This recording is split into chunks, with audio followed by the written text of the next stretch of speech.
Thank you, whoever's hitting their glass.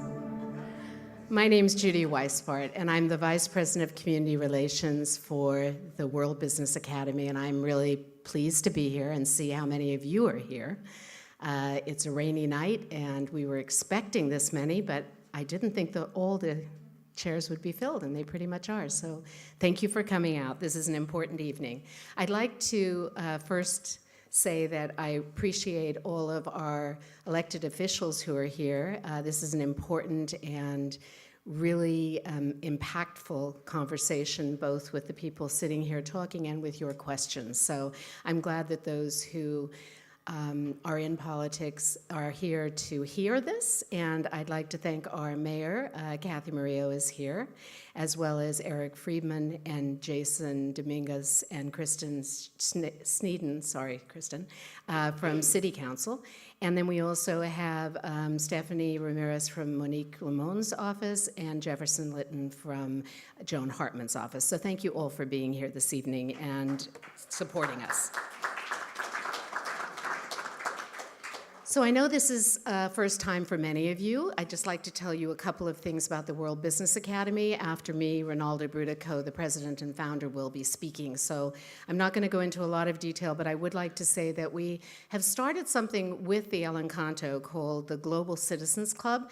There's information at the front desk if you're interested. And basically what we're trying to do is create a citizens club globally with all of the organizations in our community who wish to be involved. So if you are someone who has donated $300 or more to an organization in our town that is interested in being one of the global citizens, please ask me or Kristen in the back or Angeline over there. We can give you a little bit more information. Lisa's somewhere too, and she'll help. I think it's something that many of you might be interested in. There's some great deals with the El Encanto, and you're invited to all these events. This evening, we are going to talk about retail, but I think before I do that, and as this starts, I just want to ask everyone to take a deep breath, because we all need a deep breath, and come into the room and realize that we are all neighbors, and we are all citizens of a community that's under a lot of emotional, physical, and spiritual stress right now. And as thousands of us have been evacuated, I know that many of you are sitting here and are not in your home, and if not you, then someone you love. So I'd just like to think about all those who are not in their home and give them our love and our support. That's part of what we do here. We're a conscious group. We really believe that what we think and what we do matters to our community. And so I am grateful that you are thinking of those people with love and respect, and hopefully everyone will go back in the next day or so.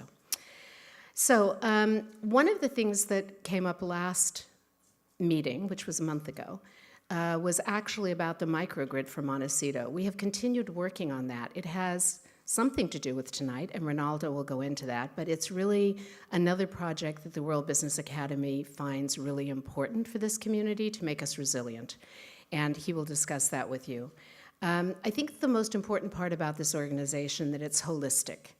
Like a body, if you get a cold, it affects your lungs and your head and your ears and every other part of your body.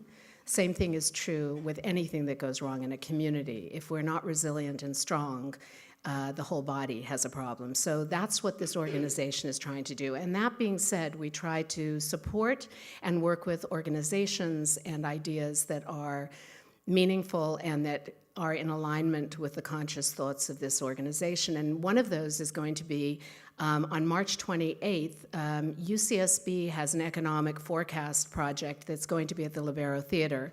Eric Songquist is here. Can you put up your hand, Eric? There we go. And he can give you more information, but it's at the Libero Theater March 28th through at 3:30 to 5:30. The State Insurance Commissioner will be here, David Jones. There will be a panel discussion, and the conversation will be on the fire and floods. An important thing for you to go to and to learn more about if you're interested. Oh, I forgot the free. It's free. That's very important. All that being said, I really want to introduce our leader, the man who, when I came into this organization almost 5 years ago, was a visionary and now is actually seen as a really smart realist. 5 years ago, the idea of microgrids for Santa Barbara were questionable. Today, they are on the front line. The idea of conscious business and really looking at how we do our business and how we help our community was also visionary, but it's tonight, as you can see, a lot of people feel very strongly. So I would like to introduce a dear friend, an amazing visionary, and the president and founder of the World Business Academy, Ronaldo Brudico.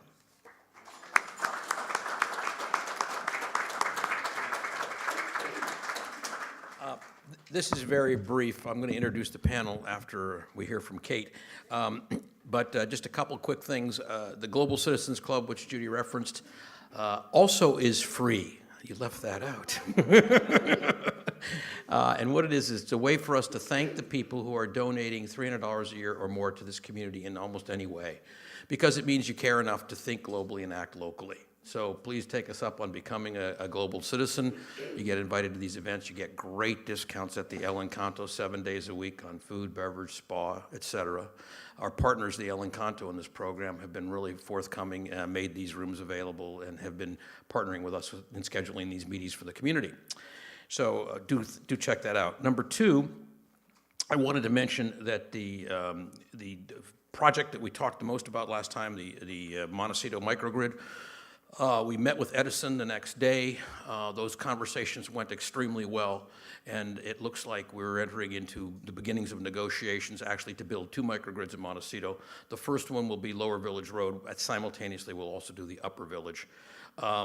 We were fortunate enough that some of the people who came that night wanted to form a local citizen steering committee, which we're advising. Our work right now is probably about $100,000 donation in terms of electrical work we've done to get this all up and running. We want the Citizens Committee to take it over. Sarah Miller McCune was kind enough to offer to put together a steering committee meeting at our offices. They've met. There's another meeting coming up shortly. So if you are concerned about the idea of electrical resilience in Montecito, feel free to let us know so you can participate in that. And why that's so critical is one of the key issues in the so-called yellow zones that will impair people getting adequate insurance and or mortgages is the belief that the power would get cut off in the event of a disaster again. And so Edison has requested that we do the Upper Village, where we would be able to power the fire station, and we'd be able to power pumps both for water and for what would have been the reservoir pumps that lost power. So we're hopeful that Edison will continue in a positive vein. And because the upper and the lower village microgrids will be basically stacked on top of each other, that means every house in between will be able to participate, and we'll use it as a nucleus to keep growing the microgrid. So some good coming of that. The proposal we made 4 years ago to the Public Utilities Commission to microgrid the state of California is becoming more of an accepted theory of approach to the future of the grid, and we'll keep you posted on that. The idea of global citizens is we think globally, we act locally, and for us that's Santa Barbara first, state of California, the United States, and ultimately the world. So anything you do to contribute to that conversation is of value to us, and we're here to serve in that capacity. The last reason I'm up here for right now is just to say I want to thank all of the people who came tonight and those who got evacuated who couldn't come. These issues, Montecito, we're dealing tonight with the question of retail, and I want to just, at the request of a retail owner in Coast Village Road, they wanted to know why we picked downtown retail for today as opposed to retail in Santa Barbara generally, because as you can imagine, Coast Village Road has been very dramatically affected. The reason is because we had to start somewhere. We believe that we have to tackle the Coast Village Road retail question separately. The issues are clearly separate. And this is the one that's been getting talked about the most. I was privileged to hear a lot of different views about it, and I felt that if we get those views in the room at one time, maybe we could get a better conversation going. I'm particularly grateful that the mayor and several of our councilmen are here tonight to hear what's going to come about. Last point, again, housekeeping. You'll see crews here. We did film with very good high-quality film and audio at the Montecito meeting. We're doing it again tonight. Anybody who wants to participate in this conversation but didn't get here will be able to see this video and can plug in also.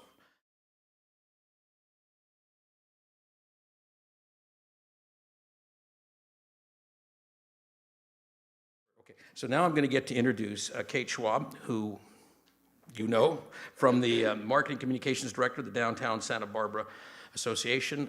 Kate's going to be talking to us about some things that they've already done, and I got the chance. I heard of Kate's name quite some time ago, actually. Just got a chance to meet her tonight for the first time. Grateful that you came, Kate. Please share your wisdom with us. Thank you. Oh, and Kate wanted you all to know about this piece of paper we left with you.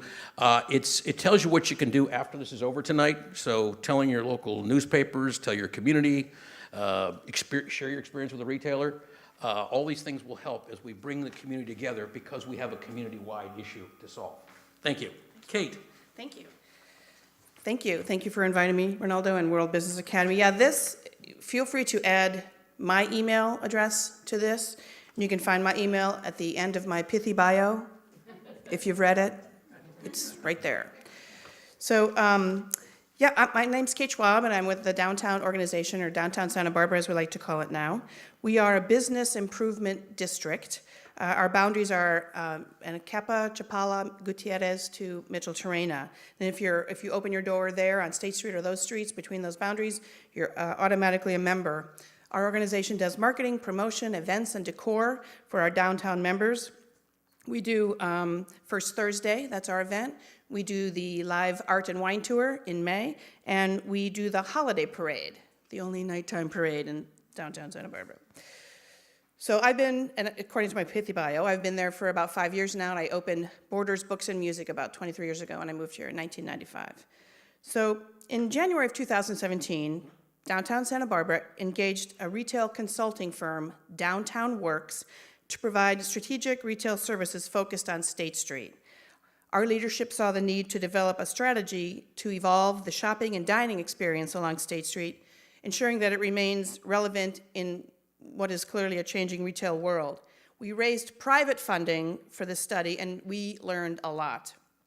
So Midge and Kelly of Downtown Works walked the district on several visits here.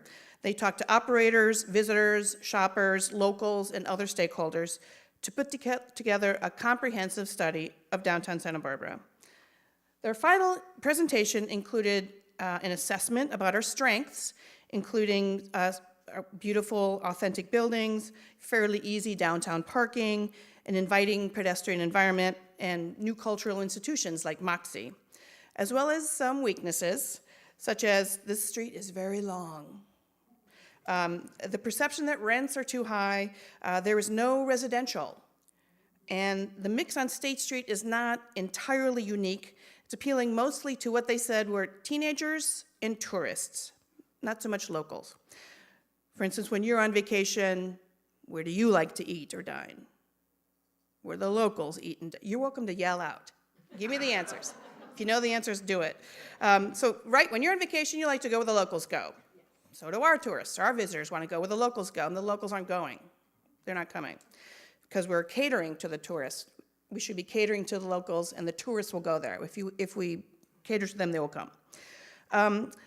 The Downtown Works team performed a qualitative assessment of about 135 shops, restaurants, and personal services on the street using 5 categories: facade, signage, window display, exterior maintenance, and interior. While about 1/5 or 20% of these operators rated good to great in terms of their presentation, over half of them scored in the range of can and must improve. But possibly the most interesting or important part of the retail study, which by the way is available on our website, and if you need to know where it is, just email me, pithy bio, email, were their recommendations. They came up with 9 recommendations, but 2 of them to me were standouts.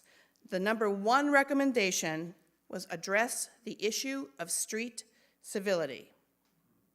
I'm sure you all know what that means, and I'm pretty sure a lot of you are in agreement, if not all of you, so there's no need for me to discuss it now, I think. But of more interest to me and my organization was recommendation number 4, hire a retail advocate.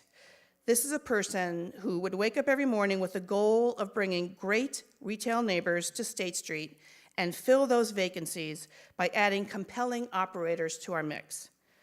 The city does not have an economic development department, as most cities do, and for now, this is not something that we actually do, downtown organization. But frankly, I'm excited to start trying. So don't tell anybody, but I'm going to do it.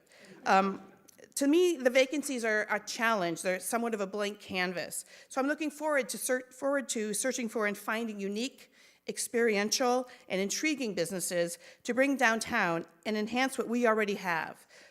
And I've lived and worked in downtown Santa Barbara for more than 20 years, and Frank, I can't wait to contribute as much as I know how to this continued success of this street. Oh, look, I still have 4.5 minutes to go.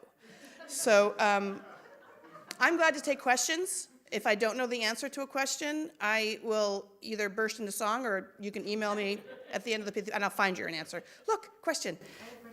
I understand that the Macy's is going to be made into a bunch of shops inside where, why couldn't that have been residential? Why more shops when the shops aren't working? Good point. Do you feel a song coming on? And I agree, and I think that would be ideal. It was purchased by the management company of Paseo Nuevo, so they have it now. And I actually don't know their plans, but one thing the retail study women said is first floor or street level should always be retail or shops. It shouldn't be non-retail. It should, but like, attorneys or those kind of things go upstairs, and residential will go upstairs. So I don't know exactly what the plan is, but I think nothing's off the table at the moment. And so, Can the city put some pressure on the developers? yeah, I don't know. If that's Eric. I don't know if that's if probably. I think we always have been sort of hands off, but now it's a great opportunity for sure. And I am, it's up to Paseo Nuevo, the management company there. But I'll find out. Yes, Steve. Yeah. What's the number of vacancies currently? It's about 27, I think. But I think that's even a misnomer. I think there are a lot of things in the works that we're not privy to. They just look vacant, but I think deals are being signed and contracts and leases are being signed. So, counting 27, but I think there's some exciting things happening. Yes. Locals that you have to go to Ventura or to shop as a local. Like we want to go to Target, maybe we want to have some clothing stores that are not tourist stores. Or teenage. And so we have to drive to Ventura or LA, and that's really difficult. And I agree. I mean, I live downtown too, and I don't find what I'm looking for either often. I feel like there are a lot of holes. We don't have a fabulous women's shoe store. I'd love that. I would like to bring that kind of thing, and I totally agree. And if anybody thinks, my favorite store is fill in the blank, let me know. I mean, it wouldn't hurt to ask if they could open a branch or another store. Yes. What's the city willing to do about safety? Because a lot of people don't go downtown anymore because of safety issues. So what is the city willing to do? Well, woo. So not the city, downtown organization, but I know that the city has, for instance, the police department has started the VIP, the volunteer policing crew. They're walking around in their uniforms, and they're doing sort of greeting and ambassador-like stuff, but they're also look like police officers on the street, and they are. There's another program that the city started is the ambassador program. They're the people in the red shirts. They do a lot of moving along, but they answer questions like what's a great restaurant or how do I get to the library type questions. So that's 2 crews right there. And the police department also has the yellow shirts, the CSOs. There's a couple of those on the street. And so, and then the city would answer that question. Oh, look, 47 seconds. Woo! Someone needs to start saying. Ask the easy ones, yes. You had mentioned before that for locals to have like dine or whatever so the tourists can at least attract them. Mm-hmm. So I noticed that there's a lot of good restaurants, but the parking is the problem. Like we had one restaurant that's really famous, but then the parking is in 2 blocks away. Yeah. So. Well, I think there's I'm the downtown parking committee as well, and I think there's actually a huge inventory of parking, and I think it's not as utilized as it should be, and I agree that there's a couple of blocks that are a little further away, but, you know, compared to, say, downtown Chicago, it's not that bad a walk. Plus, there's no snow. Yay, woo! Have you discussed with the city council anything about a vacancy tax on some of the people who maybe are leaving their buildings vacant? Haven't. Great idea. Writing it down. But no, we have not. But you know, and I don't know how that works government-wise, but that's not a bad idea. Because you're right. Some people, I mean, there's vacancies that have been there for a long time. Perfectly fine stores or possible stores. That's it. Okay. Yeah, I'm getting the old, Kate, stop talking. All right, so that's it for me. Thank you.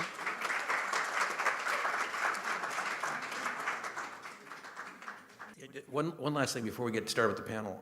You know, I don't think it should be Paseo Nuevo's decision what happens to that building. That is a community asset. And when you come in, we're the World Business Academy. We are capitalists through and through. But one of the things about a capital economy is you have to be willing to have guardrails.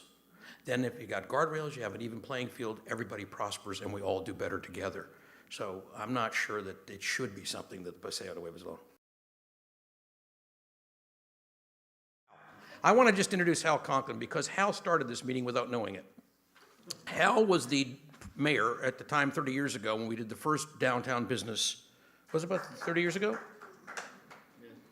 About 30, yeah. And so he made a comment to me several months ago, which I thought was really profound. He said, you know, if we did it well then and it worked for a long time, wouldn't it be the kind of thing you'd revisit again and try and get a fresh start? So tonight started because of that comment and because so many other people gave me interesting ideas that I heard along the way. And I said, you know, if we can get everybody in the room, and we could get the mayor and some councilmen here and other city movers and shakers, maybe we could get this conversation going where we actually create a cohesive approach to a challenge that we all accept as real. So it's not just the pain of our retail friends, it's not just the look of our community, it's not just the issue associated whether there should be benches and whether we got a homeless problem and it's all of those combined and then some. And for that reason, we're doing the panel tonight. And with that, I want to turn it over to Hal Conklin, who you've got his bio, apart from saying that he came up with that idea 30 years ago, and he's still a very fresh thinker today. Hal.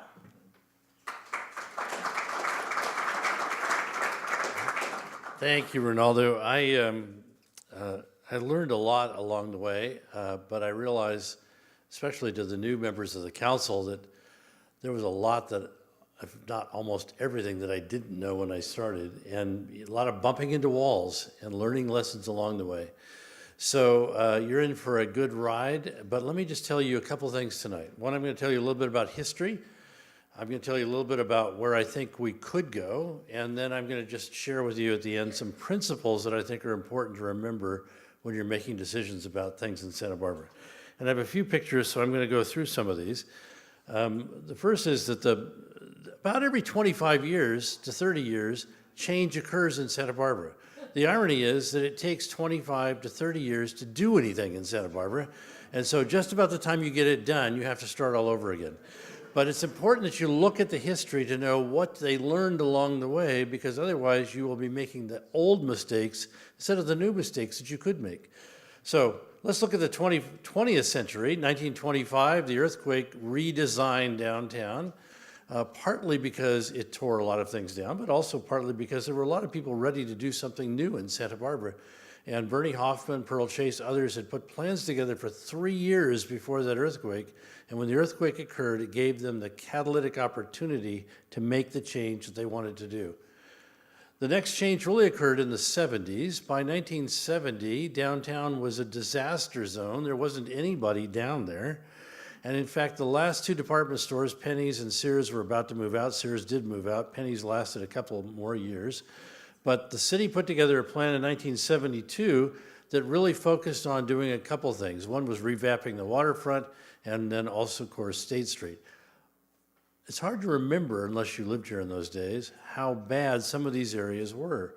The waterfront was mostly a railroad yard, and Southern Pacific owned it, and they wanted to develop it with a 109-acre Marina Del Rey style development. Tear down Stearns Wharf, build boats to Milpas Street, and essentially reroute Cabrillo Boulevard behind a bunch of hotels so you could never see the ocean, and essentially own the beachfront for 3 miles. That plan got changed with the city participating in a plan that led to a waterfront plan, a downtown plan, and a plan for essentially revamping Lower State Street. Fez Parker was into that later in the process, but essentially he's ended up being the owner of the hotel, which of course still is. Where the hotel is today is essentially where the Roundhouse was, which is the picture on the right there. And the reason the Roundhouse looks, or the Rotunda looks the way it does, is because it replaced the Roundhouse, and the city made them make it look sort of like the Roundhouse. Now, State Street, 1980. This is Ortega. This is State at Coda Street. Today it looks like this. This is State at Ortega Street in 1980. Today it looks like this. What happened was they widened the sidewalks, they put in street furniture, they brought musicians and other things down there to sort of create a lively nighttime and daytime activity, and they actually put parking behind the streets to actually make the changes. If you went on the 600 block, it was 4 lanes of traffic, pretty dilapidated buildings, a 1912 movie theater, which got completely tore down, and Metro 4 was built in its place. That little alley right there is now the Habit. It used to be essentially a shoe shine stand that went back to where the parking lot is today, but it used to be Reed's Auto Wrecking Lot back there. Why did it change? Because a whole bunch of people got together, just like tonight, and really began to look at what were the things that were bigger than retail that they wanted to happen downtown. And this guy, who was one of those meetings, said something I thought was profound.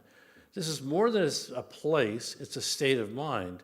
And people really wanted to talk about what was important to them when they went downtown. Why is Santa Barbara downtown different than downtown Ventura or downtown just about any place else? Well, they looked at a whole variety of things that they could do, and I think it's reflective in what you could do today. So I'm going to just point out the 5 major zones which actually divide downtown into 5 sectors, because if you see it all as one place, it's too big to be a mall. It's too big to manage all at once. So the 5 districts that actually made a difference were the waterfront district. It really was the center of the environment of Santa Barbara, and it really created a sense of nature. It was a place where people could come down and know how nature interacted with life in the city, and it stretched from how it worked with children at the zoo to how it worked with fishermen in the waterfront. Creating a sense of place around that district became important and is important today. Secondly, the entertainment district, which really is Lower State Street and really now the Funk Zone. And that creates a whole different dynamic of how you create a sense of place around it. And you really need to customize what you're doing in the entertainment zone separate from what you do in the waterfront zone. The Central City District, which is where most of the retail is, or has been, has a need for a great amount of revamping, but it really is a place where there is a sense of encounter. You really have to build it around the way in which people greet, meet, and interact on the street. It's not just about buying things, it's about the experience they have coming together, talking to one another, eating with one another, and actually walking and participating in the community itself. The next was really a sense of time that they really identified, which is that people live in history here. It isn't just that they study history, it's that the Catholic Church, the central parish of the Catholic Church, is the mission. It isn't a museum, it's actually an operation. That the places that people go to do work in different places are actual historic monuments, but they're for today's people, not just what happened in the past. And finally, that there was a sense of celebration around the arts, and that created the whole cultural district, which has now embraced the whole historic theater district in the upper part of State Street. All of these things are micro communities or neighborhoods in a large city. If you looked at New York, you don't see Manhattan as one place. You see Soho. You see Times Square. You see Gramercy Park. You see all of these neighborhoods, and that's what makes New York unique. You experience it neighborhood by neighborhood, not as a whole city. And that's what makes Santa Barbara unique. You experience it neighborhood by neighborhood. So if you're going to rebuild it, you have to build it in that uniqueness so that people understand it. Now, let me just talk about the 5 principles that I think are important going forward, because we're running out of time. First, you got to have an economic plan. The City Redevelopment Agency was the owner of that plan. Today, nobody owns that plan. And cities that are succeeding make that a key component of what they do. Second, you need to build your housing around that plan. You can't have people on Outer State Street and driving to work in the waterfront zone. Third, you need to plan for all of your development to use the least amount of transportation possible. That also ties into where your housing is. Can people walk to work?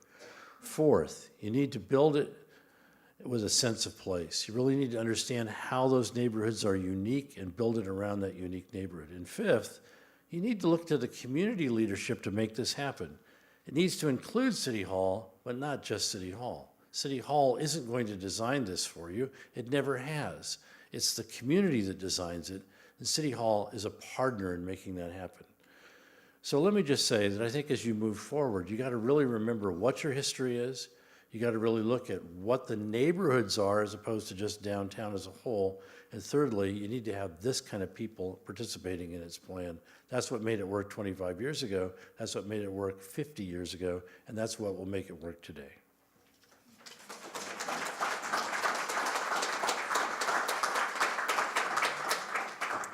Thank you very much, Hal. That perspective was wonderful.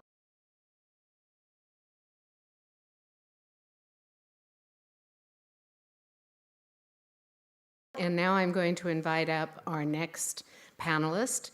Angel Martinez was a former CEO of Decker's Outdoor Corporation. Many of you know him. He ran for mayor and has been an amazing gift to our community over many years. He also has been an incredible gift to the world. I'm not going to read a bio, you all can read, but I didn't know any of this. This is really impressive. We have amazing people on this panel, and I invite each and every one of them up. I want to say one thing before that I was just reminded by Christy. When we finish everyone speaking for their 8 minutes, we are going to have questions, and those questions should be asked into a microphone. So please put up your hand and ask for the microphone before you ask a question so we can all hear it. Thank you. Angel, please come on up.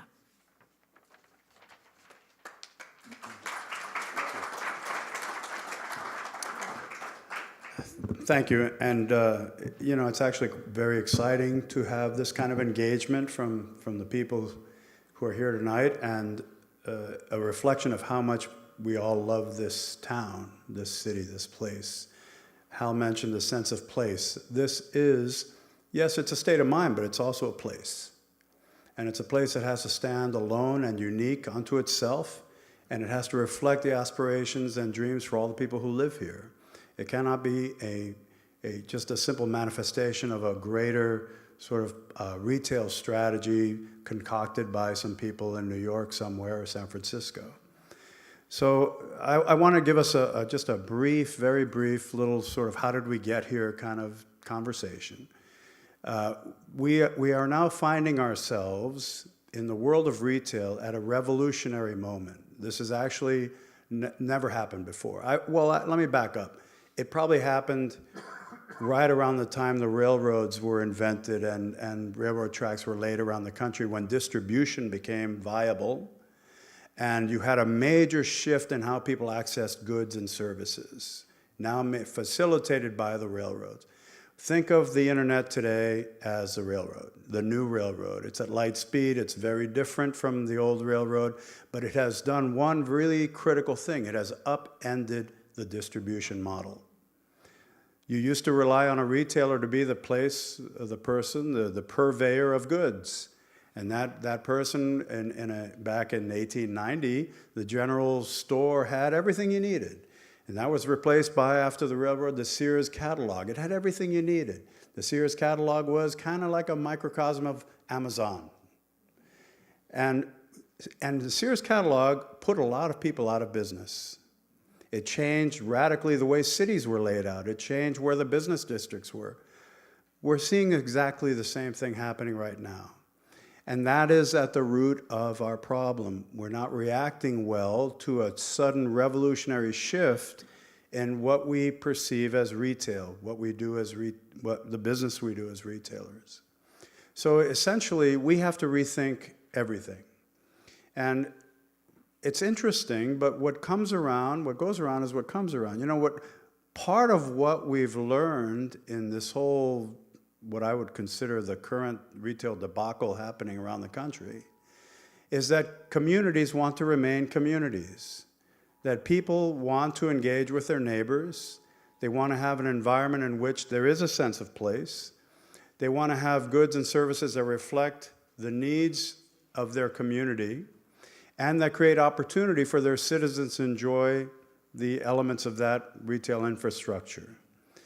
And rather than what's happened, and we went through many, many years of retail being simply an extension of the mall concept. Wherever we could put a mall, we put a mall.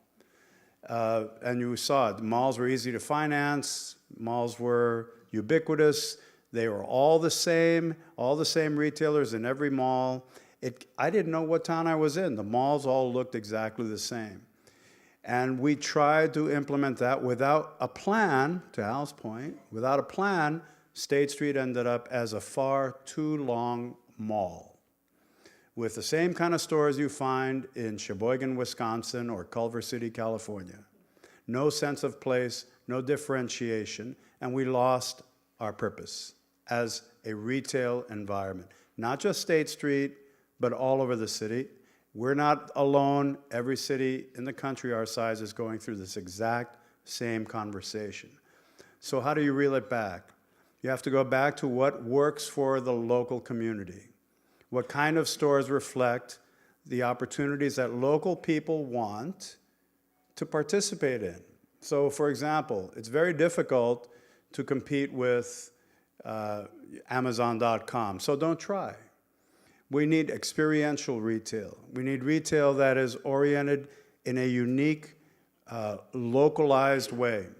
That the kind of retail that you probably wouldn't see anywhere else. A retail store that has books, a retail store that has leather goods, a retail store that has cosmetics, that is unique to that community and allows for that community to have a foundation of entrepreneurs who can afford to open a store in their community.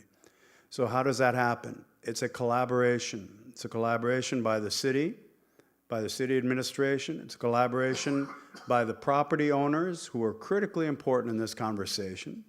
It's a collaboration by business owners and downtown organization and the citizens of the community who demand that they have a place where they can bring their families, where they can have unique things that they want to buy, stuff that's quality, that is not in competition with Amazon, because Amazon does not provide a shopping experience where people might even know your name and remember that you came in 2 weeks ago and what you bought.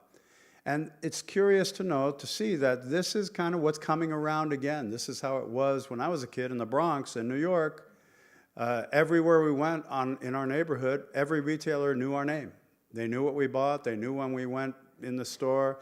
They had things waiting for us that we actually might like to buy. And I think that catered to a sense of community, even in a city like New York, even in a borough like the Bronx, which had its own neighborhood, its own feel, its own character. Santa Barbara has lost that, and we can regain it. And we need to regain it. This is exactly the opportunity in a revolutionary moment where you get to have revolutionary ideas.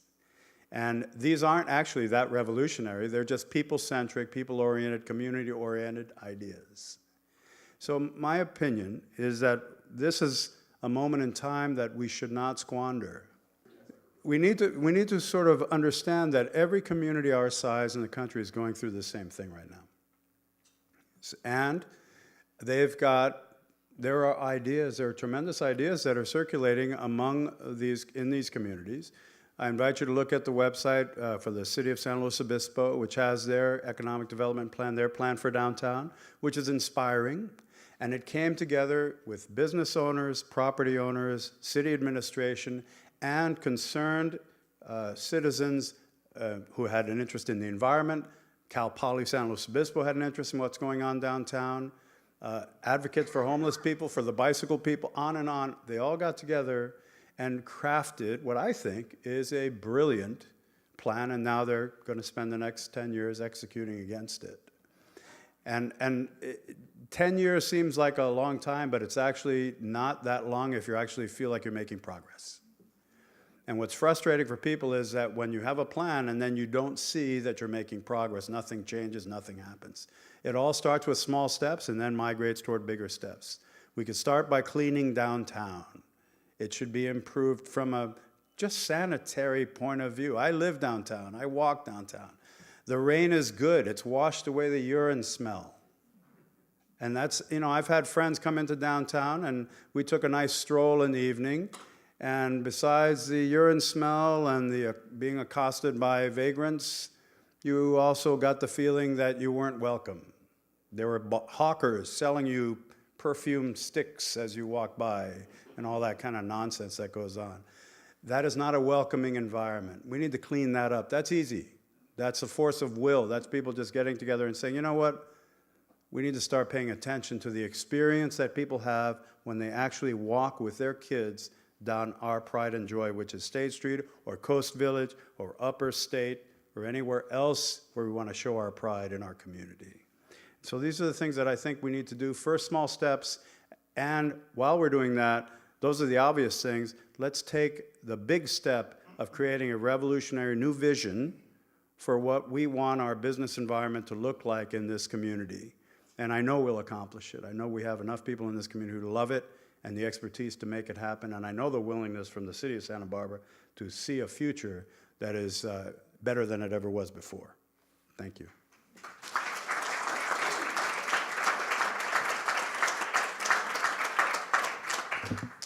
Thank you, Angel.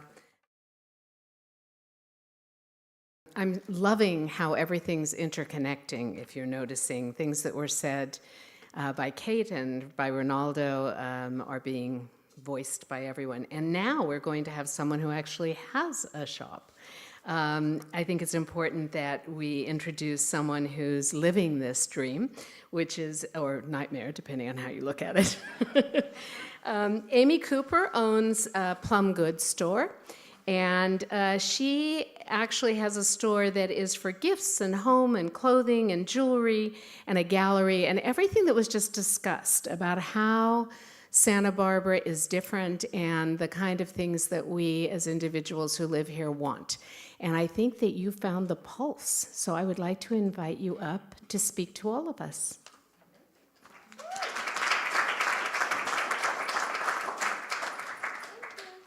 Thanks for having me.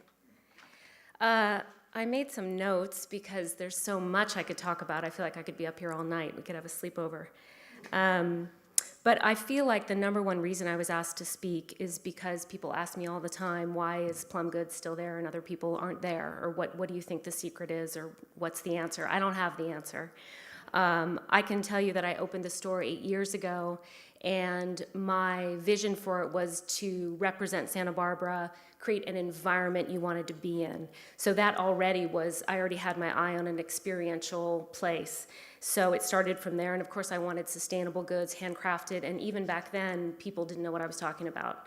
And now with my second clothing store with ethical clothing, they haven't heard about that either. So I've tried to be on the cutting edge of having consciously made goods. I feel like that's so in line with who Santa Barbara is. We're the home of Earth Day. And I wanted it to be a place where locals loved it and visitors also had a true Santa Barbara experience. So I think that those things dovetailed with what ended up happening in retail. So I was lucky to be on that it's now more of a trend. When I go to gift shows now, there's a whole floor of handcrafted fair trade, whereas before I would have to just hunt for the tiniest little bit. So it's nice to see that consciousness raising. But I think that I hear a lot, retail's dying, it's all about online. That's not true. People have a real hunger to go and when they're in a town and have an experience. You can find things online you're looking for. You can't find what you're not looking for. And I think that's what they find at Plum Goods. They come in, there's a lot of imagination and art and music, and it makes people happy, and they have a happy experience here. So I feel like we're doing that well, but along with everyone, as the street has declined and the vacancies and the homeless issue and all those things that I've seen happen over the past 8 years, it's obviously been a struggle. And these recent natural disasters hit us really, really hard, along with everyone else in our community. So I'm grateful to see Say Cheese here tonight, because I feel like they did a big service to our town by writing that letter about what it's like for a local business to try to stay open. And that was a big eye-opener for a lot of locals and a lot of people. So yeah, thank you, Say Cheese. So I also, dovetailing with what a lot of people have already said, I feel like it's such a huge opportunity right now with the vacancy rate. We actually have a chance to create a vision for our town and implement it.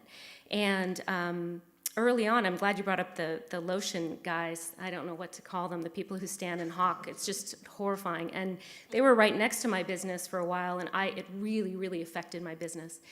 And I couldn't find anyone to help me. There was no one in city government that could help me. The downtown organization is not tasked with that. The sign committee, who protect the sidewalk, I thought, because they protect no signs being on the sidewalk, we don't have anything to do with that. There was no one watching out for what the experience is when you're walking down State Street. So we have a sign committee, and they're quite on top of things, watching out for if you have anything wrong with your sign, but couldn't that be expanded to watch out for the beautification of a building or the vibe of walking downtown? So I did actually end up meeting with the city attorney. I was really pursuing this quite, because they were breaking a lot of laws being there, but I didn't end up getting any kind of help with that. But I did go to my landlord and educate him about their business practices, and he didn't renew their lease. So that was really lucky for me, right?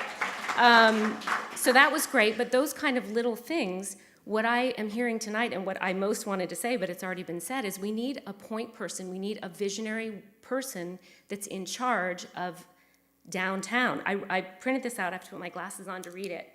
Okay, the ABR, you all know if you've tried to do a project at your house. Okay, the ABR, the mission of the ABR protects and preserves the natural charm and beauty of Santa Barbara, including the historical style, qualities, characteristics of the buildings, structures, and features. What if we had that same kind of position, person, or infrastructure? I don't know if it's an economic development department or if it's just a position in city government or in the downtown, who is literally watching over the State Street experience, and who can also spearhead, if we can come up with a vision for our town, can be, again, that point person that you could call about these issues. So I feel like it's a perfect opportunity right now, as we've talked about, with a new city leadership, with the new sales tax going into effect April 1st, that's going to generate a lot of extra money, and with this focus on retail that I think is really, really important, because it's not, people say, well, you care about it because you own a store, and that's not true. I care about it because I love Santa Barbara. I really opened that store to be of service to Santa Barbara. I've been here 25 years. I don't want to see this jewel of State Street lose its luster. So I'm hopeful tonight, hearing all these ideas, that we can all come together as a community and create a new vision and help the local businesses and get more of this kind of retail and restaurant that we want to see. So those are my thoughts.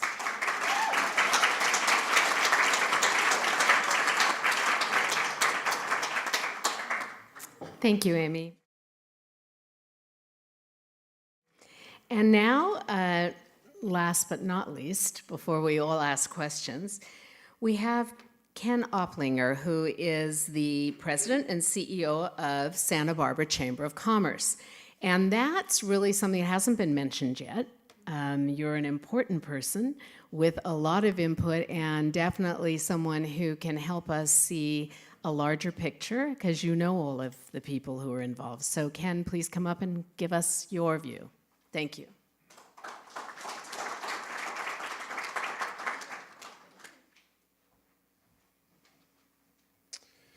Thanks, and good evening, everyone. I realize that I'm standing between you and time at the bar, so I will be brief so that we can get to questions.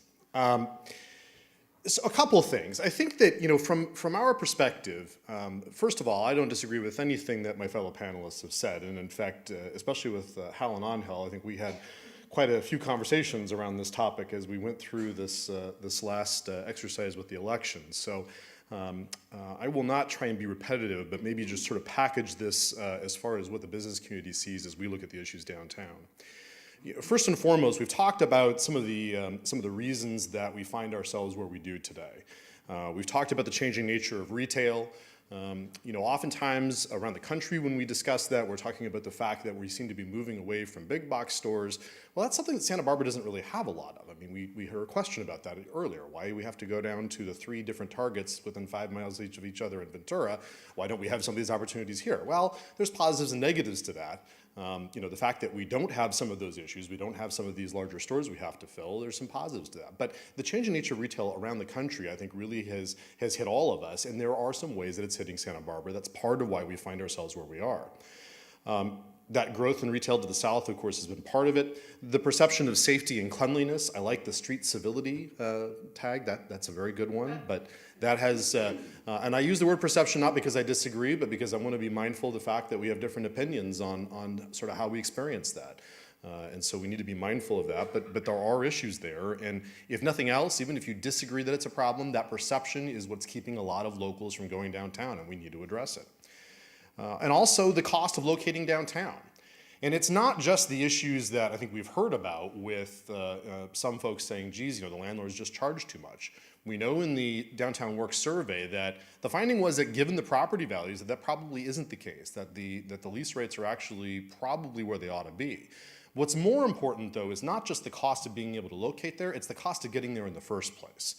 And let me just say that if you didn't get a chance to watch last Tuesday's City Council meeting, I think you'll see a wonderful example from a number of folks about the difficulties that we have in the city with being able to build a business here, and the years that it takes to be able to get oftentimes pretty nominal changes to a structure in order to get your business started. Things that in some communities would take a couple of months that take 2, 3, 4 years here. We have got to address this.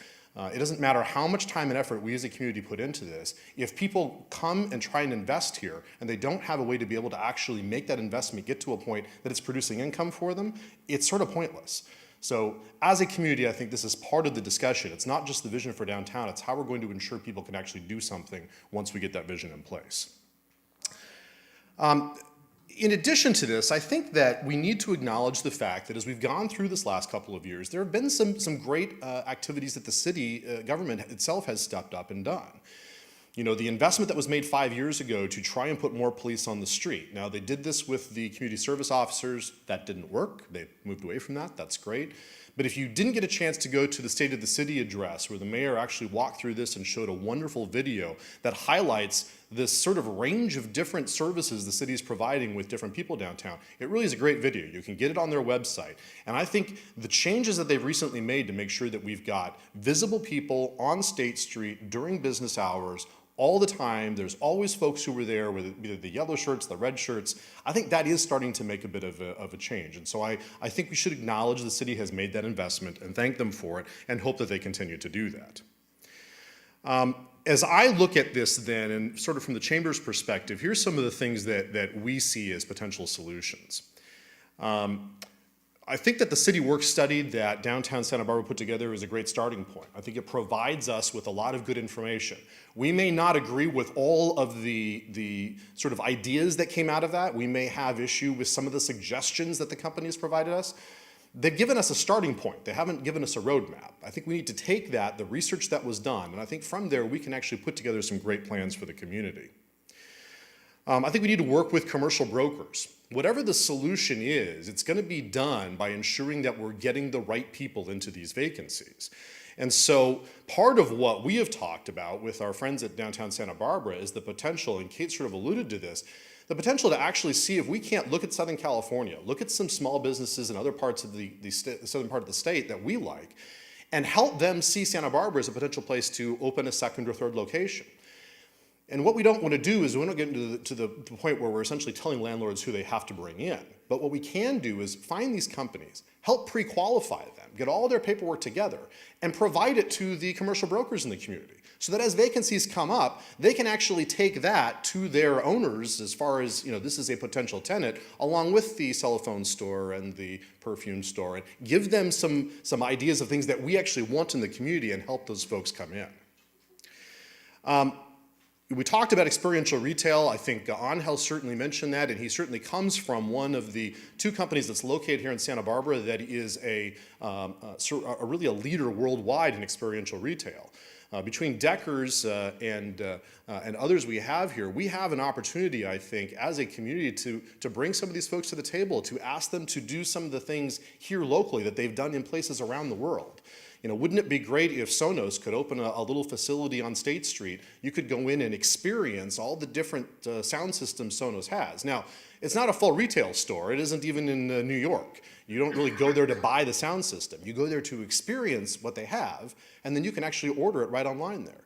It's the same with Deckers. If you've been to the Deckers store out at their corporate offices, they don't carry every shoe that they make. But you can get every shoe they make within 24 hours at your house after you try on there and see what you want. So those sorts of things I think would be great, and I think we need to go to those companies and say, look, you're part of this community. Help us rebuild State Street and see if they'll help us by making an investment that will start to bring some of that around. Housing, we absolutely have got to find ways to be able to bring housing downtown, and for a number of reasons. It certainly plays that if you have people who are living downtown and working downtown at the same time, you've got that more 24-hour flow. That means that businesses have more people that they can interact with. That's all going to be positive for the economics of the downtown. But it's also because we have got to build more housing here, folks. We have 15,000 people who work in this city and either can't afford to live here or can't find housing here. And so whether you support things like the city's AUD program, I think we absolutely have to build more housing here. And one of the few places that we seem to have unanimity of opinion on that is on State Street. So if we can look at some opportunities where we can build housing a little denser on the State Street area, I agree with Kate, you want to maintain that first floor for retail, but second, third, fourth floor residential, especially for younger folks who are already working downtown, what a great way to be able to add to our housing stock here. And so I think that's got to be part of what we look at. In closing for us, we actually sort of have a phrase we use internally when we talk about where we are. And it's that it's time for State Street 4.0. If you think about the original State Street before the earthquake, that's 1.0. What we did to rebuild State Street and build the beautiful city we have after the earthquake, that's 2.0.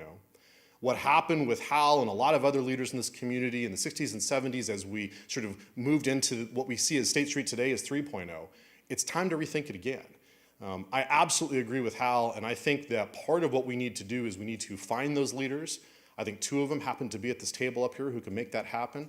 And I would say that we need to avail ourselves of the opportunity that our downtown organization is providing us right now.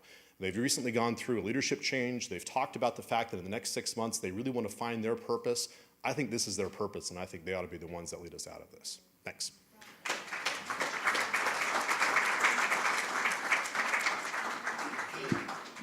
Thank you, Ken. I'm just going to make one comment, and that's that two leaders, I think, are three, because I think that, in truth, Amy is here and is a leader because, one, she's a woman, and two, more importantly, she's actually running the business in that area. So I would just like to suggest that it's not just the leaders of the past and those who have run large corporations, but those who are running small stores.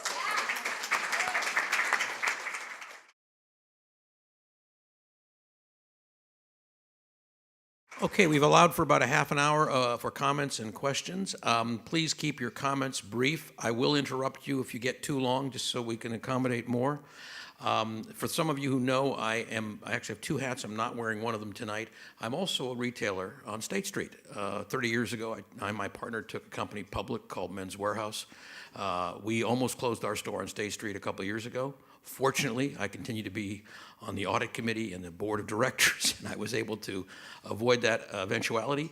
But it forced us into a process to rethink what we did with State Street, our State Street store, and how we could build it into the future. That store today is outperforming what it was doing 3 years ago, and our entire company is outperforming the retail industry. If you look at our last quarter release 2 days ago, we continue to fly in the face of the retail crisis. Happy to talk about that some other time. I'm here tonight as a moderator. And what I'd like to do is get the best questions and comments out of you and out of the panel. So if I could have the very first question back in the back of the room, please. It's not a question, it's a comment. Jason Dominguez with the City Council. I just want to explain, because there's 4 of us here and we constitute a majority, we're actually not allowed to comment on future policy. It's under the state's Brown Act. I was a city attorney in LA and a county council here, so trust me, it's one of the weirdest laws. It's one of California's unique laws where we're not allowed to deliberate unless we're at an actual open notice council meeting. So we're here, we're listening, and we're open to any comments you have, and we'd love to meet with you after this meeting, but we're not allowed to talk about policy. Thanks, Jason. And we knew that ground rule going in, which is why no one up here is from the city council. And the mayor, as you know, is here, as well as other council members. So thank you. Right here. Hi, my name is Jack Uchiferi, and I ran for city council to represent the downtown district in this last go-round. First of all, sincere thanks to all of you. Amy, first of all, my wife is from Victoria in Vancouver Island, and the only reason we're allowed to stay here in Santa Barbara is because of your store. It's the only thing that keeps the retail experience that she's used to in Vancouver Island. So thank you so much. Hal, you know my tremendous respect for you and all your depth of knowledge and ideas. I would love to hear you talk about your ideas for State Street and opening up to more pedestrian experience at the cost of maybe some automobile traffic flow through. Angel, so you alluded to the revolution in transport that was the train and how that revolutionized business and distribution. And one of the ideas that is really taking the nation by storm is publicly owned internet, because there are internet provider monopolies right now, particularly one here in our community that is siphoning off a lot of expendable income from residents. So if we could have gigabyte speed internet in our retail area, which dovetails into finally Ken, so we're talking about experiential retail outlets. In order for that to happen, we need to have affordable and world-class internet. And so if we could do that by having the public sector sort of spearhead an effort to own the internet as we the people, I think that's something we should talk about. That's an exciting idea. Okay. So thank you, Jack. Try to keep your questions or comments to one subject. I'm going to ask each person on the panel who would like to comment on Jack. Please do so. Hal, you want to start? The need for a pedestrian-oriented experience, I think, is critical. And if you look at where the greatest sales have been over the last 3 decades, many of them were in malls. Nobody drives down the middle of a mall. But I think that it's partly just the way in which it gets framed here. We need to stop talking about closing State Street, and we need to start talking about opening the street to great new experiences. And it's the experience that you have on that street which will attract people. If people hear about closing the street, they think they're losing something. They think that somehow they're going to give something up. But if they see something is happening, whether it's a farmer's market, whether it's an auto show, whether it's an arts exhibit, or whether it's First Thursday, it's something they want to go participate in. And I keep saying, and have said for a long time, create more and more opening of experiences on State Street, and one day somebody will just notice it's not to open automobiles anymore. I think, as has been mentioned, but I think we cannot understate the importance of having a vibrant housing component to State Street.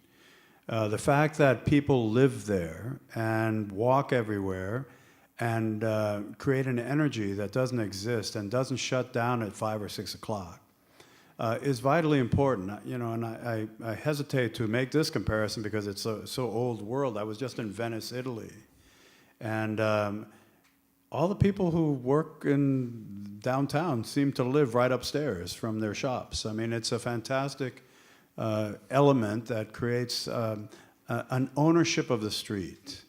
And in that sense, the vibrancy, the energy becomes a holistic component, which gives people not only a sense of place, but a sense of ownership.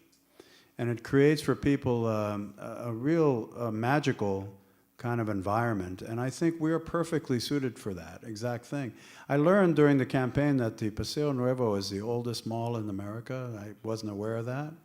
The original little part where where the Paseo restaurant is, that whole area was originally designed, and the El Paseo, that was originally designed as, and not the Paseo Nuevo, did I say El Paseo? I meant the El Paseo, Anyway, that was designed to have housing upstairs, as in Spain, and retail downstairs, and it works. It works everywhere it's done, and that should be a big element of how we rethink our downtown. I guess just briefly on broadband, absolutely agree. I don't think there's any question but that the ability for this community to ensure that we've got high quality broadband access for everyone is quite possibly the most important issue that we all face. It's the great equalizer. It ensures quality education. It ensures full access to everything the world has to offer. I co-chair a tri-county group that is looking with assistance from the state at how to increase broadband speeds in the area. We recently came out with grades for Santa Barbara. They were not good, but I can tell you that there's a lot of folks both in the private and public sector that are looking at how we can ensure that that happens.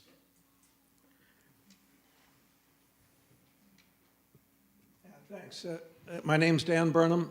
Three elements, it seems to me, are necessary.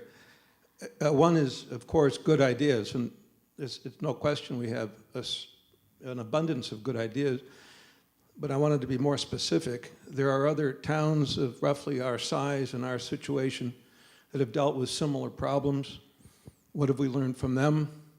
Two come to mind. One is Palm Beach, Florida, and another one is, I want to say Huntington Woods, Illinois. It's not the name. Highland Park, Illinois. And they're same size that we are. They've had the same issues that we have. Their city council and their mayor looked at these issues and came up with some solutions. Fixed up the storefronts, adjusted demands on the owners of properties that were vacant for too long and surcharged them, forced a certain look for lease signs.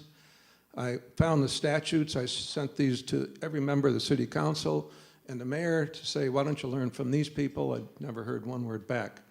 Another subject of, so one idea is to have ideas, another one is to actually do something about it.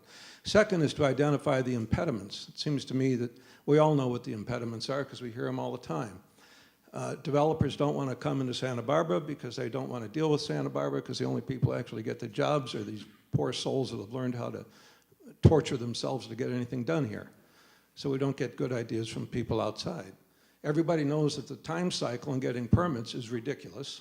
I've asked what measures do we have about the time cycle from idea to building. The answer was from city council, we don't have anything to do with that. Well, don't you appoint the members of this? Well, yeah, but we don't really look at that.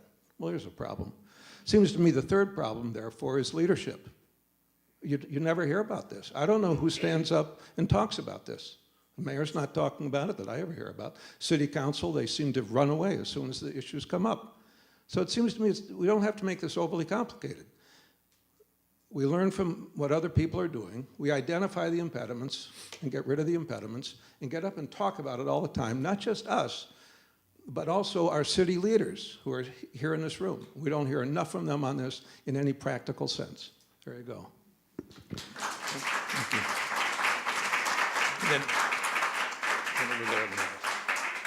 Good. No, this gentleman right here. Thanks, Christine. Thanks. So one of the things that a lot of cities are doing, and I could rattle off some, but one of the impediments to starting a new business is the upfront costs of starting a business like yours, Amy's, because if you're a small startup, you may not have the capital. To start a retail restaurant is a minimum of $120,000, and the median is $275,000. So these are huge costs. So what a lot of the cities are doing, like rattle off a few, Detroit, San Jose, Austin, Baltimore, Chicago, are doing a lot with pop-ups. And what they're finding is they can get entrepreneurs in with pop-ups because the upfront costs are a lot less. They can try a 30-day trial. They have a pop-up permit. It's a different kind of permit. It's not the same permitting process. It's a same-day permit, $75, and you can run for 45 days, and then you can go another 45 days if you want.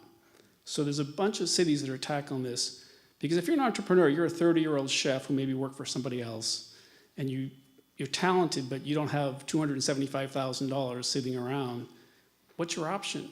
If you want experientials, cool, neat businesses in Santa Barbara, You want to attract these kind of people, not major brands. So a pop-up gives them a chance to set up a business, run it for 30 days, see if their idea works, and maybe they'll convert. And it just, for a quick example, I did some research. Detroit has something called Hatch Detroit, and they had 14 conversions into full-time leases out of there, and they have 16 people who are still working on it. Some ideas aren't gonna fly. They're gonna fail. But it's a low-cost way to get entrepreneurs into these businesses with different kinds of businesses, not big box businesses. So it's something to think about. There's a ton of examples. There's actually, Oakland has some great examples.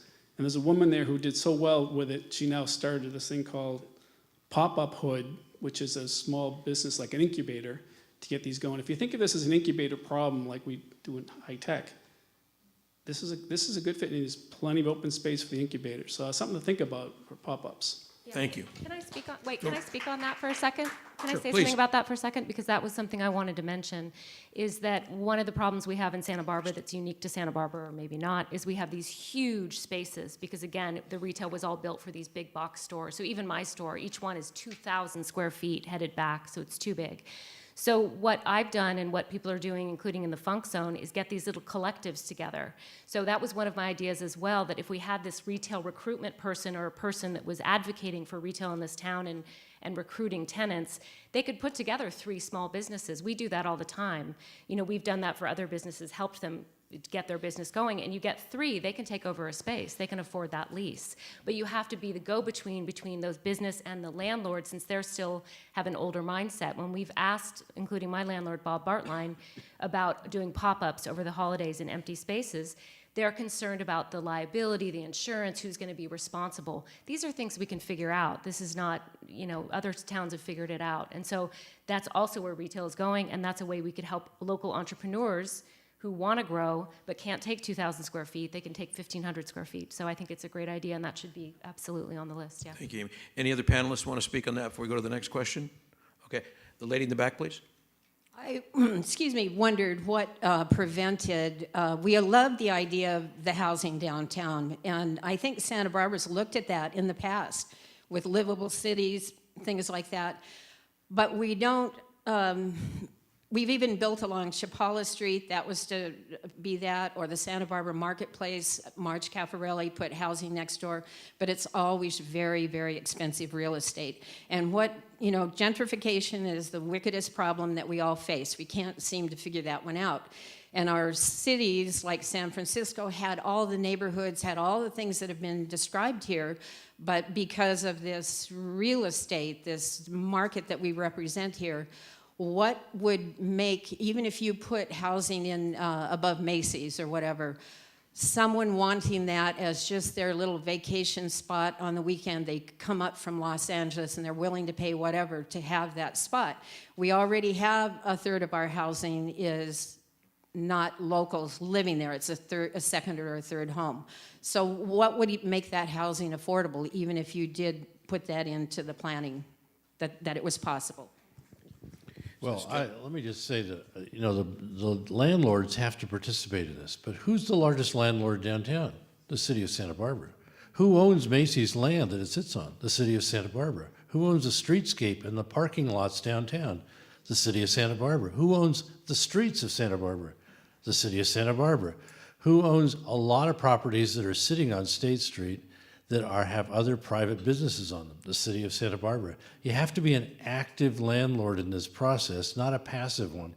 You have a lot of power as the landlord to shape and design and actually use the bully pulpit to put pressure on those who can use your land the way you want it to be used. And taking a passive approach and letting Chapala Street just develop on its own without taking an active role in it is a waste of a great resource and a waste of a great amount of power that's owned by the city. Yeah, I think the other thing with, absolutely. Sorry, I didn't want to preempt the clap, I apologize. I think the other thing you have to keep in mind though is we're at this nexus right now of where I think we can actually get around this cost issue. If you use the AUD program as it's currently designed and you change some of the overlay for it so you take in some of the land that's facing State Street, you've got the tools of things like limiting the parking per unit, requiring that it be rental. You've got some of the things that will allow us to build, 700 square foot apartments that only have to have one spot for them, that will rent for something that some of these, these younger tech folks who are already working downtown would gobble up in a heartbeat. We can find ways that we can do things where rather than having to do parking, we can change the rules a little bit to say, look, if you do a car share program, and there's lots of corporations that'll come in and do that for you, you can buy down the number of spots you have. I think there's this great opportunity for us to do that right now as we're going through what we're going to do with this AUD program. Now is the time to do it so we can make sure we can use it on State Street. Up here in the front. This gentleman over here, Christy, and then next. Hi, Gene Geller. I've been listening to what everybody has to say. I know Hal for a long time, and in some ways what he was saying could be the model of what we're trying to do, what you're trying to do. Excuse me. In a way, he's saying, let's make State Street fun again. And Hal and I go back because we both have always been interested in entertainment. And his idea of having events and things downtown, the more we're utilizing that, the more it may be able to be closed off. I also liked very much what Angel had to say. By the way, Angel, I was also born and raised in the Bronx. We had 3 stores, my family, within 2 blocks of each other, and everybody except for, well, I didn't, but most of the other people, lived right there, so they had a stake in the community. And if things were not going well, the people that lived there would kind of take charge and try and make it a more friendly place to, let us say, walk around. But I thought what Ken said was also fascinating. You need the right people to be renting. Now, I think you're saying, and what I always do when I travel, sometimes I look at, well, that would be nice in Santa Barbara. And so that's what you're saying, to define, identify, and give them incentives. I think there's another part of it. If we look at, right now we have all sorts of exercise stores, yogurt, more, Starbucks. We didn't want a 7-Eleven. I don't know where that is. And a lot of other, silly restaurants that are going to go broke.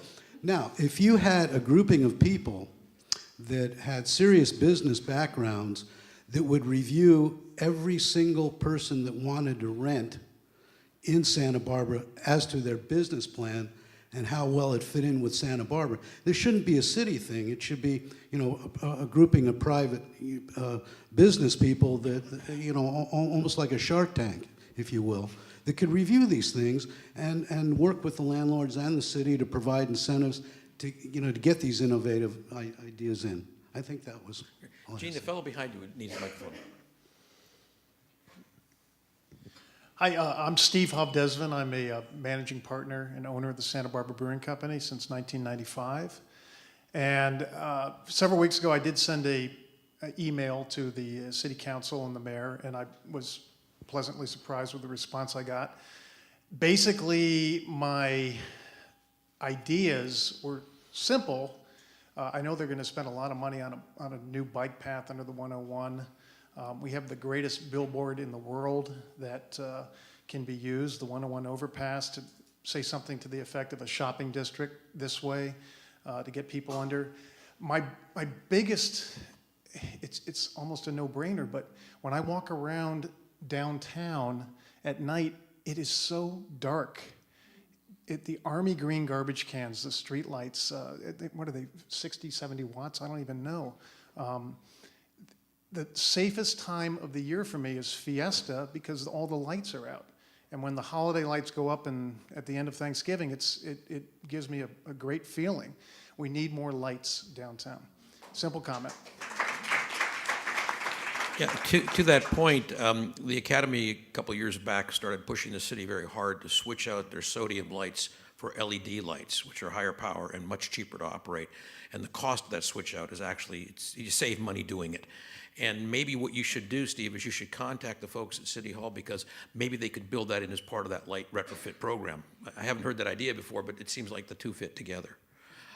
Over here on this side of the room now for a moment.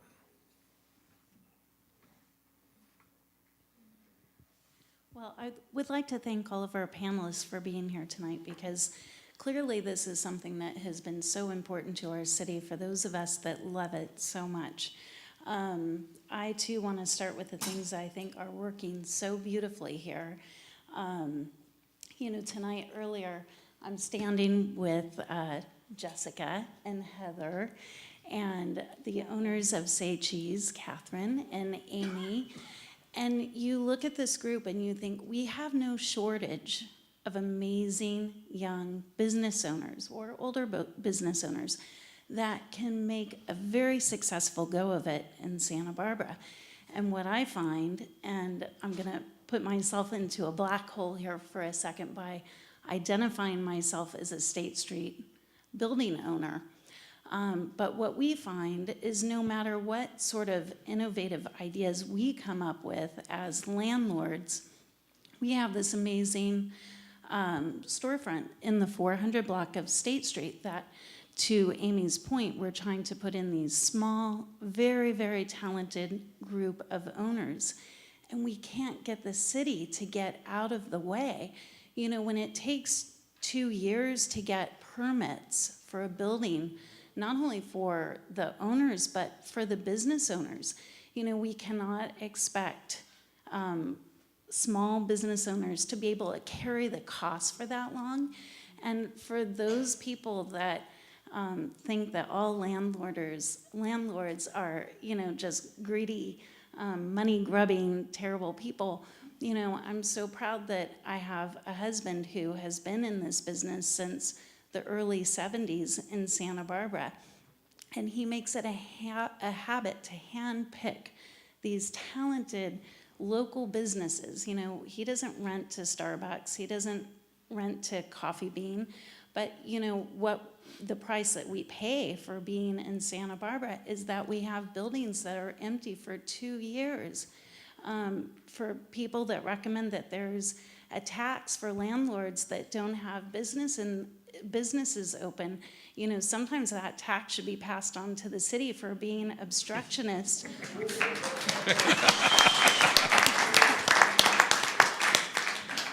Thank you. This gentleman here. Michael Flint. A little anecdote, 5, 6, 7 years ago, one of the cruise ships came into town. This retail thing is not a new problem, and Macy's had their biggest day. And I think that's pretty incredible when people get off a cruise ship and go and shop at Macy's. It tells you there's not a lot around downtown that screams of Santa Barbara. With the landslide and the fires, the economists were saying it's going to take a long time for this region to recover, 2, 3, 4 years. And I think, well, that's great, so who's going to do anything about that? Well, so I've talked to a few people around, and a few days ago, last week, I launched a website. It's called sbgreat.com. Stands for Santa Barbara Grassroots Economic Advancement and Tourism. Who really cares about what it is? SB Great stands out nicely. There are 2 things that I want to accomplish. One is that I think we need a grassroots word-of-mouth movement to tell everybody we know out of town, come to town because Santa Barbara County is open for business. I think that's hugely important. Let's tell everybody what's going on, what there is to do, great places to shop, etc. The second one is to encourage everybody in this area to shop locally. Who are our local owners, like Amy, for instance, you know, has got great stuff, things like that. So right now the site is set up as sort of advocating. Come April, we'll start my pledges. If there's anything great about Santa Barbara that's going on, we'll stick it in there. Anybody can ask for anything and we'll stick it in there because it's going to take people talking about good stuff that's going on. I don't want it to be political, but since I'll decide what goes on there, then you never know. But basically, it's let's start talking up about what's going on. I had no idea about Amy's shop. I get on, you know, and been there for 8 years, and I'm just absolutely astonished. Okay, well, how come I'm a guy, but there are a whole lot of other people who don't know what's going on. Let's start talking about it, and let's, you know, we're still going to buy stuff on the internet, but let's think about it. Maybe we don't have to. Anyway, that's enough. And if anybody wants a card from me, the lady in the back row has had her hand up a long time. Thank you. I'm very patient, and I can tell you that because I have 2 stores downtown and have had them for 10 years. So one of them is on Lower State in the 500 block, and one is in the 700 block.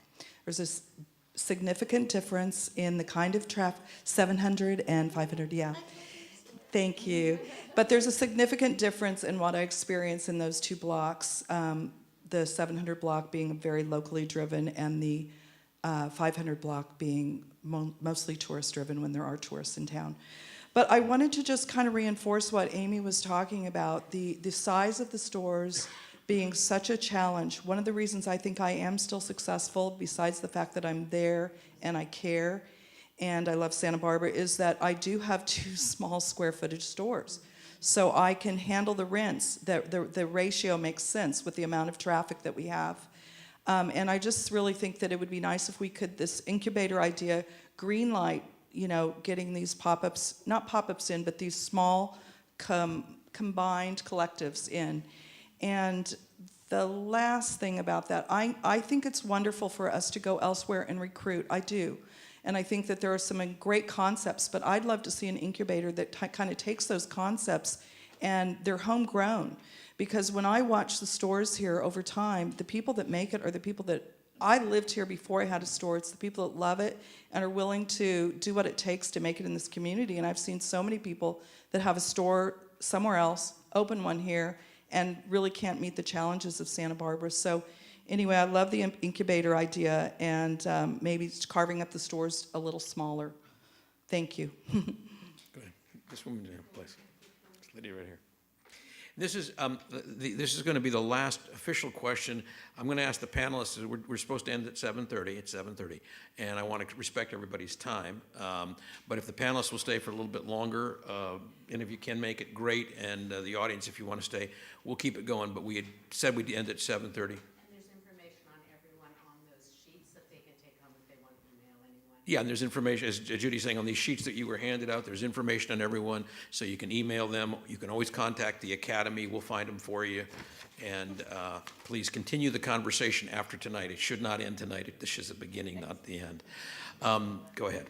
Hi, I'm Bonnie Rubenstein. I have the Silo Gallery down in the Funk Zone. And I wanted to do a pop-up, a live painting pop-up, this past November, and it was just crazy trying to get landlords to agree to let us use the space. Finally, with Kate's help, I was able to find a landlord that did help us. And my hope was that to be able to continue the process. If the event was hugely successful. We had so many people in, and they loved it. And I wanted to try to figure out how we could do some more art in that area. And I have been looking and looking and looking, and the rents have been so crazy that it doesn't make it worth it to try to run a gallery. The other thing I wanted to say was that in designing how State Street will look, one thing that you may consider is critical mass. Because I think like if you have a bunch of art galleries in one place, a bunch of furniture stores in another place, whatever retail is interesting, but to have it more collectively assembled, it becomes a destination. If there are a half a dozen art galleries in one section, people are going to be coming from LA, and they'll be coming from all over the place because they know there's quality to be found instead of having to go one place here, another place there, another place there. So that's just what I had to say. So that's the end of our official program. Please feel free to leave if you would like to, and for those who wish to stay, the panelists will stay a little bit longer. We'll take some more questions. Marcia Bailey, Women's Economic Ventures.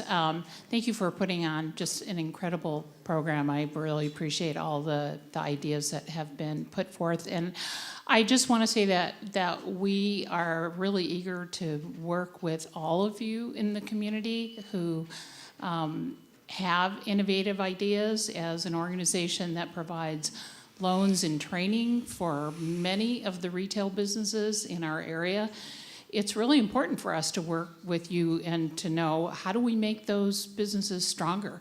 And we've had a lot of kind of organic collectives that have happened over the years, but I think we should do that more purposefully. So, and then I just had one other thing that on the housing front, many of you may have seen a couple weeks ago in the New York Times, there was a really interesting article about a developer in San Francisco who was creating dormitories.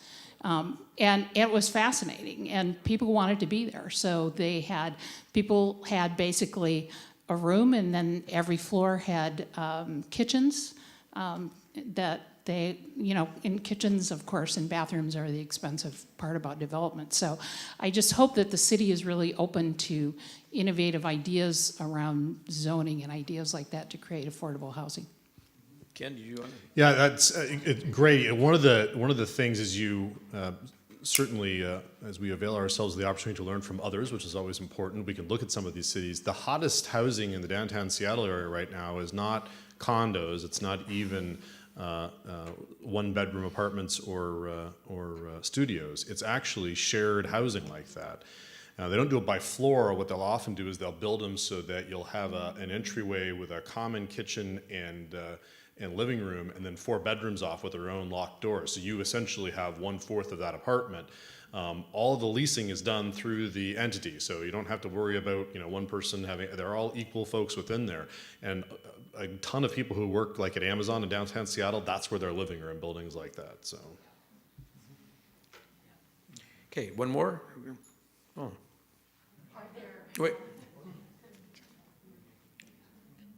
Everybody seems to agree, I'm Lala, by the way, part of the World Business Academy, that housing is the way to go. We want more housing downtown. Are there specific projects that are underway or developers that are working on something that we can root for, or is it just all amorphous? Or, what specifically might be happening that could give us hope? There are some things. They're not right on State Street at this point, but they're at least adjacent to the downtown area. I think part of the work that the City Council is going to be doing on reviewing the AUD can help us to push some of that onto State Street. I will say, we had the question at the beginning about the Macy's building. I think that's probably that and the Saks building are probably the 2 buildings that we're going to potentially see the first efforts at this on. The Saks building, they leased back to Saks for another year. I think once that lease is done, they already have plans about what they're going to do there.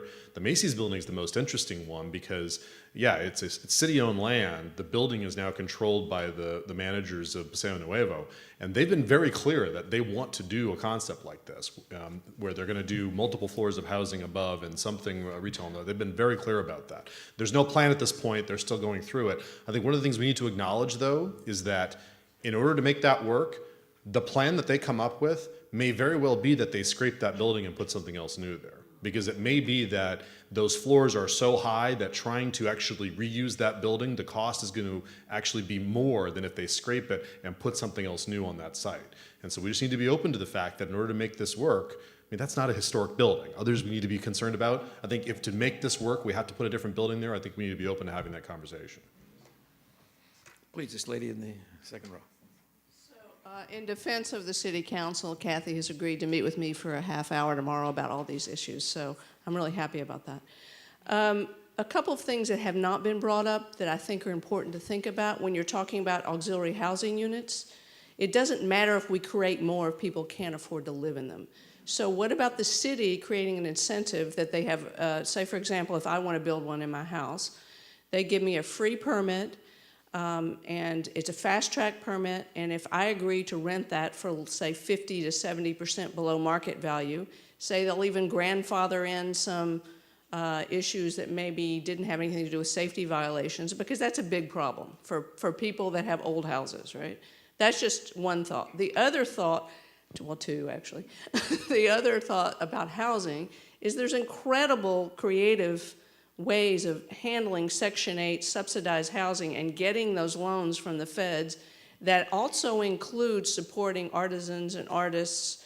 It's not just for people who are no to low income. Those people are often low to no income. So you can actually target your subsidized housing to that. The other issue that hasn't come up is that if we're going to create this concept of having these collectives, why not those collectives be something that is run by, say, for example, the city, but it employs people in the, like we help them figure out whatever it is they produce that are maybe homeless people, and so they become a cooperative and a collective in which they own ownership in that, but it's not run by them. There's all kinds of creative ways to handle this that I don't think we brought up, that I think we need to think about completely outside the box of what anyone else has ever done. So that's... With that, Judy, you want to give them your outside-the-box idea? I have an outside-the-box idea. I hope the city is listening to it. We do a lot in this community and have large events, and we have no convention center. We have no way to bring larger groups in, to give us money, to use our space, and for our nonprofits, the only way that we can do events in this town is to do it in hotels that are owned by outsiders that are not keeping the money in our town. I think a convention center, small or large, is something we should at least look at, and I think it could bring money into our place. Yes, please tell us what. I could not agree with you more. I think you're absolutely right. I will tell you a very quick anecdote. When Macy's announced that it was closing, within about 2 days, I got a call from a former council member who I will protect his anonymity. But he called me to say, hey, Ken, what do you think about taking the Macy's building and making that a convention center? And I said, I'm really, really happy you suggested that, because obviously you also are going to agree to what would end up having to be a 30-story hotel tower right next to it to make it work. And that was the end of the conversation. I think you're absolutely right. I think what we have to acknowledge, though, is sort of, if we're talking about a standard convention center for a community our size, we're going to have a hotel attached to it to make it work, or financially, generally those don't work. We can certainly look at something smaller, though, that is more just community oriented. I think there's some plays like that, whether it's downtown, whether it's a different part of the city. The fact that we have a city with the resources we have, all the nonprofits we have, and we essentially only have 2 large places that we can have events, and one of them right now is closed, is really unfortunate, and it causes a lot of problems. So I agree with you. So with that, I think it's time for us to wrap up. Our staff needs to get home too. One thought, if you leave with nothing else tonight, let's all think outside the box and make more beauty from this. Thank you for coming. Thank you to our panelists. Thank you very much.